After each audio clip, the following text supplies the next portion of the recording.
मंडळी, गरमीमध्ये शरीराला थंडावा देणारं पाचक, पित्तनाशक आणि नैसर्गिक तसेच पुराण काळापासून चालत आलेलं कुठलं पेय असेल तर ते म्हणजे सोलकढी। ह्या सोलकढीला बाहेरचं कुठलंही महागडं साहित्य नकोय, अगदी घरच्या साहित्यामध्ये आपली ही थंडगार सोलकढी तयार होते। चला तर आपण आज मस्त अशी थंडगार सोलकढी बनवून घेऊयात। त्याआधी मंडळी, जर तुम्ही माझ्या चॅनलवरती नवीन असाल तर मात्र चॅनलला लगेच सबस्क्राइब करून घ्या। सोलकढी बनवण्यासाठी सर्वात महत्त्वाचा पदार्थ आहे तो म्हणजे कोकम। मी इथे एक नारळाच्या खोबऱ्यासाठी 15 ते 16 कोकम घेतलेत। हे लहान लहान कोकम आहेत म्हणून 15 ते 16 कोकम घेतलेत। काही वेळा मोठ्या आकाराचे कोकम सुद्धा बाजारात मिळतात। मोठ्या आकाराचे कोकम असतील तर 10 ते 12 घेऊ शकता। आता हे कोकम आपल्याला भिजवून ठेवायचे आहेत। त्यासाठी ह्यामध्ये अर्धा ग्लास कोमट पाणी घालूयात। खूप जास्त गरम पाणी घ्यायचं नाहीये, हाताला हलका गरम लागेल एवढंच कोमट पाणी ह्यामध्ये घ्यायचं आहे। आता हे कोकम अर्धा तास पाण्यात भिजत ठेवूयात। एका मिक्सरच्या जारमध्ये एका नारळाचं खोबरं घेऊयात। हे खोबरं मी मोजून घेतलंय, पूर्ण 2 वाटी एवढं हे खोबरं आहे। खोबरं आपल्याला ओल्या नारळाचंच घ्यायचं आहे, त्यामुळे रस चांगला निघतो आणि चवीला सुद्धा छान लागतो। आता यामध्ये 2 तिखट हिरव्या मिरच्या घेऊयात। मिरच्या लहान आहेत म्हणून मी 2 वापरते। खूप जास्त मिरच्या वापरायच्या नाहीत, कारण सोलकढी थंड असते आणि आपण मिरच्या जास्त वापरल्या तर अंगाचा दाह होईल। अर्धा इंच आलं घेऊयात। 4 ते 5 लसूण पाकळ्या घ्यायच्या आहेत। 1 चमचा साखर घेऊयात आणि 1 चमचा जिरं घेऊयात। कोकमामुळे सोलकढीला हवा तसा गुलाबी रंग येत नाही, म्हणून मी इथे अगदी छोटंसं बीटचं काप घेते। ह्यामुळे सोलकढीला रंग खूप छान येईल आणि चवीमध्ये सुद्धा ह्यामुळे काहीही फरक जाणवत नाही। अगदी पाहिजे तशीच चव सोलकढीला येते। आता आपण ह्यामध्ये पाऊण ग्लास एवढं पाणी ॲड करूयात आणि छान बारीक वाटून घेऊयात। तर हे बघा, आपण हे अगदी छान बारीक वाटून घेतलंय।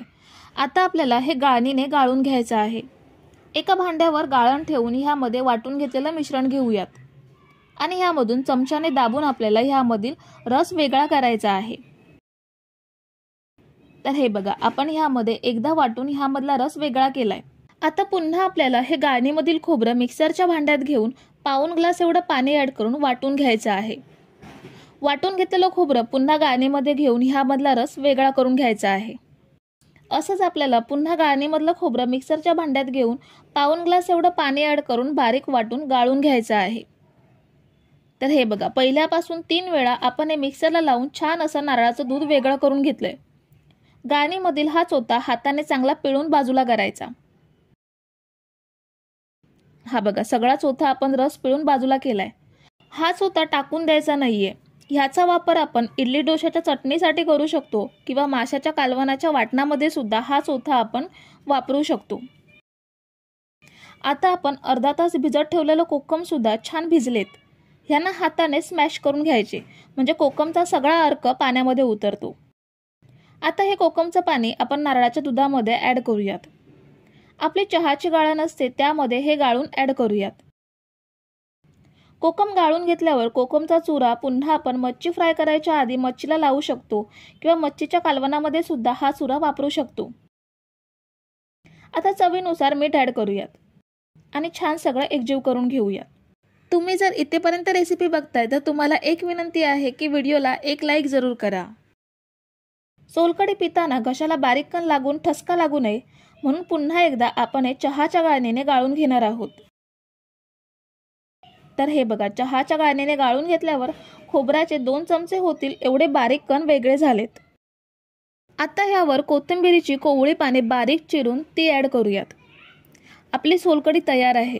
आपण ही अर्धा तास फ्रीजमध्ये ठेवून मग सर्व करूयात, म्हणजे थंडगार सोलकढी प्यायला खूप छान लागते।